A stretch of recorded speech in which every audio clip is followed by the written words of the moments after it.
कल ऐसा कुछ इंपॉर्टेंट कह दिया चेयरमैन साहब ने जिसकी वजह से फिर बाजार में और शार्प रिएक्शन हमने दीप, कल सुबह हम यही बात कर रहे थे कि उनके पास अच्छा कहने के लिए कुछ है ही नहीं एक्चुअली।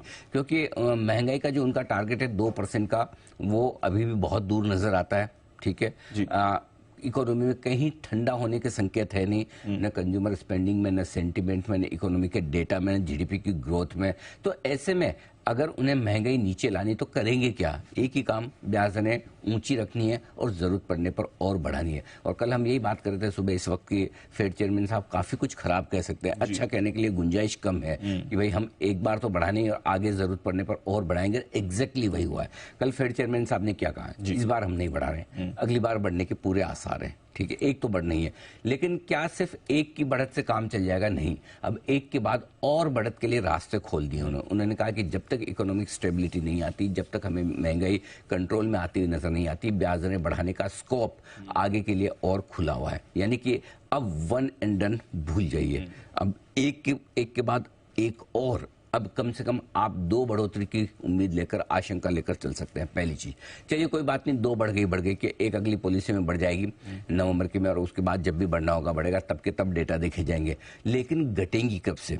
बढ़ने के साथ साथ घटनी भी तो है ना। तो ये घटने का जो सिलसिला है दीप, वो समझा ये जा रहा था कि मई 2024 से शायद ब्याज दरें घटना शुरू हों, लेकिन अब वो 5 महीने 4 महीने और आगे सरकता हुआ दिख रहा है। अब सितंबर 2024 के पहले उम्मीद नहीं कर रहे हैं अमेरिकी बाजार, जिस तरह से वहां के फ्यूचर्स ट्रेड कर रहे हैं, वो ये बता रहे हैं कि सितंबर के पहले भूल जाइए। यानी कि ब्याज दरें घटने में अब 1 साल का समय आपको कम से कम और लगेगा। यानी कि 1 साल तक आपको ऊंची ब्याज दरों के साथ रहना पड़ेगा। ये अमेरिका के फेड ने अमेरिकी लोगों को साफ संकेत दिए, दुनिया भर को साफ संकेत दिए, और यही वजह ऊपरी स्तरों से 350 पॉइंट डाउन लुढ़का है। लेकिन इसका जो असर है मार्केट पर, मैं ये कहूंगा कि जितना खराब का उतना नहीं हुआ है।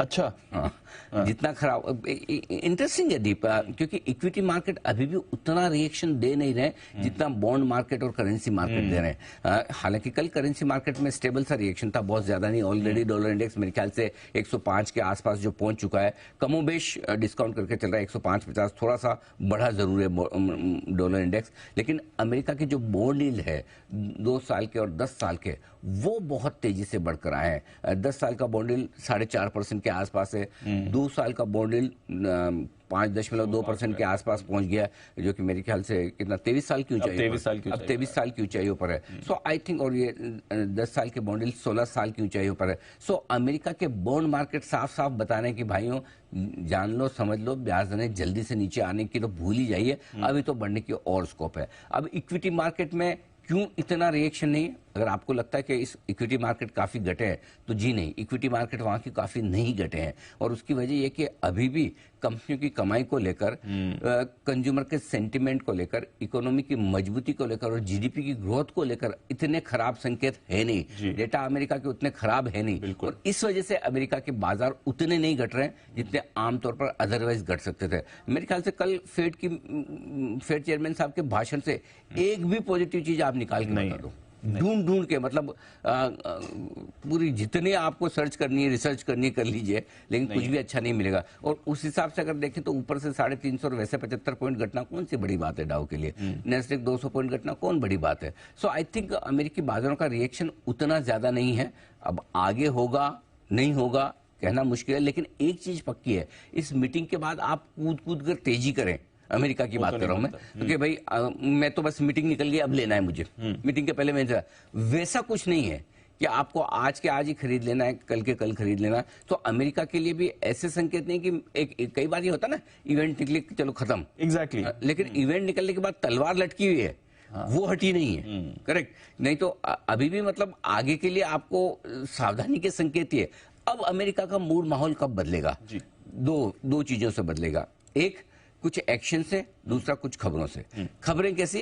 कि जब तक फेड के चेयरमैन या फेड के दूसरे सदस्य इधर उधर जाकर भाषण दें और कहीं वो एक हिंट दे कि नहीं मीटिंग में जो भी हुआ हो, हम बहुत ज्यादा ब्याज दरें नहीं बढ़ाएंगे, तो उस पर वो उस खबर पर हल्का फुल्का रिएक्शन आ सकता है। और दूसरा डेटा पर, डेटा कैसे या इंडिकेशन कैसे कि अगर आपको बॉन्ड यील्ड और डॉलर इंडेक्स जो इतनी ऊंचाई पर है, ये ठंडे होने के संकेत आए या नहीं बढ़ने के संकेत आए तो अमेरिका के बाजार रुकेंगे। सो आई थिंक दूसरा तो कब होगा, क्या होगा, कौन फेड गवर्नर या फिर जो क्या क्या वो राज्यों के सारे जो होते हैं रीजनल फेड, हाँ, तो वो कब कहाँ भाषण देंगे आपको मुझे पता नहीं है, क्या बोलेंगे पता नहीं। तो जो नहीं पता उसको भूल जाइए, जो पता है उस पर फोकस करिए। पता हमें ये है डॉलर इंडेक्स हमारे सामने 105-50 है, बॉन्ड यील्ड हमारे सामने 16 और 23 साल की ऊंचाइयों पर है। अगर ये दोनों ठंडे होते हुए नजर आए, थोड़ा नीचे होते हुए नजर आए, तो अमेरिकी बाजार स्टेबल होकर थोड़ा चलने की कोशिश करेंगे। तो आगे चलते हुए सिर्फ दो चीजों में, दो में भी आपको लगता है बहुत this is too much, two is too much, तो फिर आप एक ही चीज पे फोकस करिए और वो है अमेरिका के बॉन्ड यील्ड। वो जैसे नीचे आना शुरू करे तो फिर आप समझिएगा कि अमेरिकी मार्केट और बाकी ग्लोबल मार्केट्स के लिए संकेत वहां से बेहतर मिलेंगे। तो मार्केट और एडजस्ट कर सकता है इस पॉलिसी से, जरूरी नहीं कि मार्केट इसके लिए पूरी तरह प्राइसिंग कर चुके। ना मेरे हिसाब से तो नहीं, मेरे हिसाब से तो नहीं है। आई मे बी रॉन्ग बट मेरे हिसाब से नहीं। समझ